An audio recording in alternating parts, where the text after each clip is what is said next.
What is up, guys? Today we're going to be talking about 5 things you can do to instantly book more weddings. Let's get into it.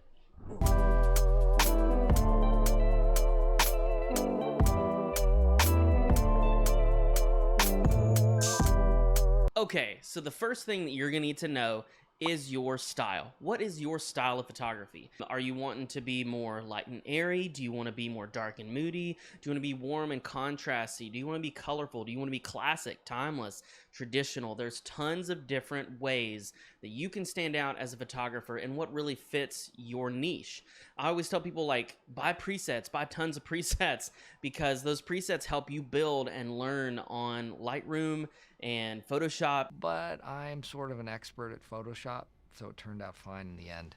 To become a better photographer, to be better at editing, because everyone thinks, oh, I just need to be really good at taking photos. But in reality, you really need to be good at sitting behind this computer, editing your photos to look exactly like you want and to be consistent with your editing. Nobody wants 8 different edits of their photos for their wedding gallery, because they're going to hang them over their house and it's just going to look like you had 8 different photographers photographing your wedding day. So find a style that you like, stick with it, and make sure that you don't stray from that, okay? Which brings us to number 2, your website. You need to have a website. It doesn't matter if it's Squarespace, which personally, I love Squarespace. It's great. This is not an ad, I'm not trying to plug this in here. I'm not sponsored by Squarespace, but I swear by it. I've been using it for years. It's great. I know a lot of people prefer WordPress. WordPress is another good one. I'm not good with actual web design, code, HTML, and all that stuff. So Squarespace makes it really easy because you have all this stuff already pre-lined out. They've got beautiful templates. They're essentially the Apple of web design. Everything's already there. You just kind of fix it a little bit to the way you want it, and then you're done. So having a blog with tons of galleries on it helps people really know exactly what they're going to be getting on their wedding day.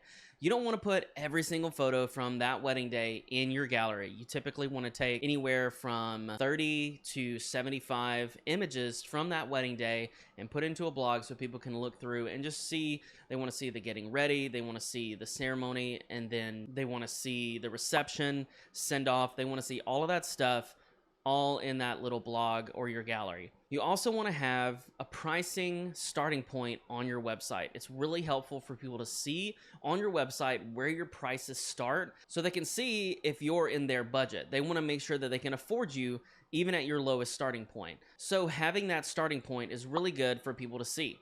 Not only that, but when they email you, they already know where your starting point is, and it's probably going to get more expensive from that point. So having a good pricing sheet when they email you is always nice to have. Which leads me to my next point, number 3, search engine optimization, SEO for short. It's basically geotagging for your photos. And with that geotagging, you want to make sure you have your name, where you're located, and what you offer. For me, it's Andy Roberts, wedding photographer, Shreveport, Louisiana. So that way, if anybody types in wedding photographer, Shreveport photographer, anything like that, it's going to pop up on Google, and I'm going to be a lot easier for people to find. I have tons of people that find me on Google, Instagram, Facebook. Usually Facebook is more word of mouth. Instagram is more hashtag based, or people have just been following you for a long time. But Google's where you're getting your raw increase from. That's people who are just going straight on the internet, searching for a photographer, and hoping that your name is going to be at the top of that list. Which also goes back to blogs. So in your blogs, you want to put your metadata with information about you. It's going to have your name, it's going to have where you are, and it's going to have what you offer. And when you post on your blog consistently, it's refreshing Google to give more people your information, and it keeps you more at the top of that list because it knows that you're active on your website. And so it's going to keep refreshing that into it. And that brings us to point number 4, networking.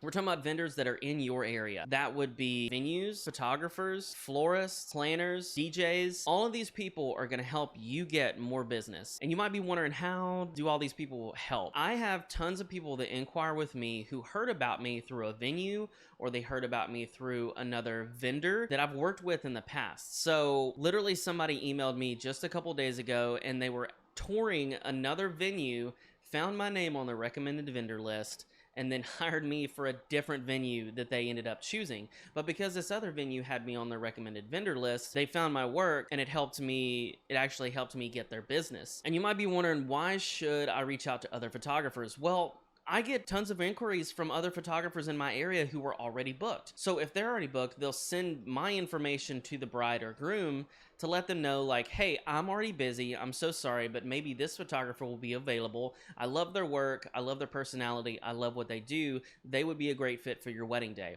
Every wedding photographer should have a list of recommended vendors that you can send out to your bride and groom in the case that you are already booked. I have 5 photographers that I send their information to every time I'm booked, so I don't have to worry that that bride and groom are not going to be taken care of. Sometimes I'll ask them beforehand, do you want a recommended list of vendors, because I'm already booked. Most of the time they'll say, sure. Not only that, but most of the brides and grooms that are getting married have never gotten married before. They don't know the vendors in this area. So having someone that knows the vendors and knows who's good to work with and not good to work with is very helpful to not only you, but to your client. There's been a handful of times that I haven't recommended vendors to my brides and grooms because I just didn't really mesh with them well on a wedding day. It's very rare that it happens for me, but there are times that you're going to come across other people at weddings that you just don't mesh and you don't click well with, and you'll realize that right off the bat. And so, yeah, they might be good for somebody else, but for your brides and your clientele and how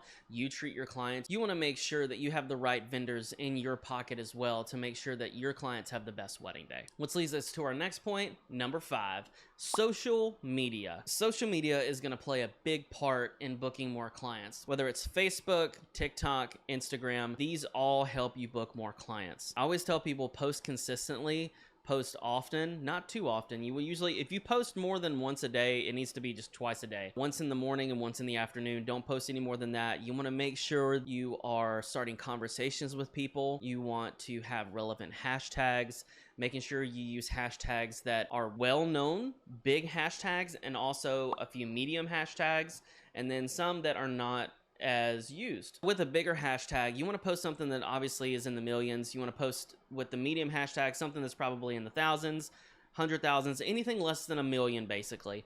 And then with your smaller hashtag, using ones that are not as well known, but again, you want to make sure all these hashtags are in your niche of what you're posting. You don't want to be posting senior Louisiana photographer and you're trying to book more weddings. What you post is what you're going to book. Remember that. Don't post a bunch of random stuff if you don't want random people coming at you. Also with Instagram, you want to make sure that you are using a business account.